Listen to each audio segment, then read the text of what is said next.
আজ শেয়ার করছি creamy custard নবাবী সেমাই। এই সেমাইটা তৈরি করতে ফ্রেশ ক্রিমের প্রয়োজন হবে না।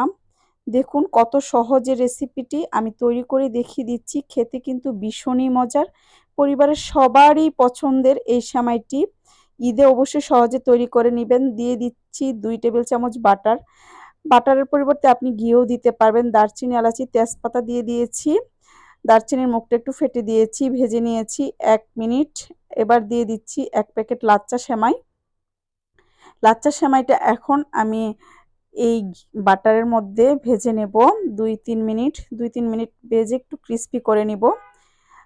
তো এই অবস্থায় 2-3 মিনিট ভেজে নেওয়া হয়ে গেছে। সামান্য একটু ফুড কালার অ্যাড করে দিচ্ছি, জর্দার কালার। এটা আপনারা চাইলে স্কিপ করতে পারেন। আরও 2-3 মিনিট ভেজে নিচ্ছি। ভেজে নিয়ে এবার দিয়ে দিচ্ছি 2 টেবিল চামচ চিনি, আর দিয়ে দিচ্ছি পাউডার মিল্ক 1 টেবিল চামচ। এই সব উপকরণ একসঙ্গে মিশিয়ে নিচ্ছি। পাউডার মিল্কটা অবশ্যই অ্যাড করার চেষ্টা করবেন, তাহলে সেমাইটা অনেক মজার হয়। সেমাইটা কিন্তু ক্রিস্পি থাকবে। 2-3 মিনিট ভেজে নিয়েছি এবং সেমাইটা আমার ভেজে নেওয়া হয়ে গিয়েছে। এখন নামিয়ে এক সাইড করে রেখে দিচ্ছি। দুধটা আমি জাল করে ঘন করে নিয়েছি। 1 লিটার দুধকে জাল করে হাফ লিটার করে নিয়েছি। এতে দিয়ে দিচ্ছি 1 টেবিল চামচ কর্নফ্লাওয়ার আর 1/3 কাপ চিনি। চিনিটা আপনারা আপনাদের প্রয়োজন অনুযায়ী ব্যালেন্স করে নিয়ে নেবেন। দিয়ে দিচ্ছি ইয়েলো ফুড কালার আর হাফ টিস্পুন ভ্যানিলা এসেন্স। ঘরোয়া পদ্ধতিতে কাস্টার্ড তৈরি করে নিলাম। লাগবে না বাজার থেকে কাস্টার্ড আলাদাভাবে কিনে আনতে।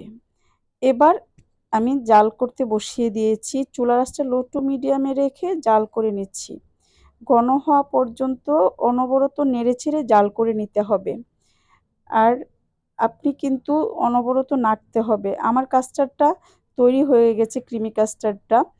তো দেখুন এই অবস্থায় নামিয়ে নেব, কারণ নামানোর পর আরও অনেকখানি ঘন হয়ে যাবে। নামানোর পরও আমি নেড়েচেড়ে ঠান্ডা করে নেব। আমি দিয়ে দিচ্ছি সেমাইয়ের লেয়ার, ভেজে রাখা সেমাইটা দিয়ে দিচ্ছি লেয়ারিং করে করে। এবার এর উপরে ক্রিম দিয়ে দিচ্ছি, যে কাস্টার্ড ক্রিমটা আমি তৈরি করে রেখেছিলাম সেটা। এই সেমাইটা খেতে কিন্তু ভীষণই মজার হয়। আরেক লেয়ার ক্রিম দিয়ে দিয়েছি, উপরে আবারও ভাজা সেমাইটা দিয়ে দিচ্ছি। সেমাইটা কিন্তু ক্রিস্পি থাকবে। এই ডেজার্টটি খেতে অবশ্যই মজার এবং ঈদে অবশ্যই ট্রাই করবেন। উপরে আরেকটি লেয়ার দিয়ে দিচ্ছি। আপনারা চাইলে এই ডেজার্টটি ফ্রিজে রেখে ঠান্ডা করেও সার্ভ করতে পারেন।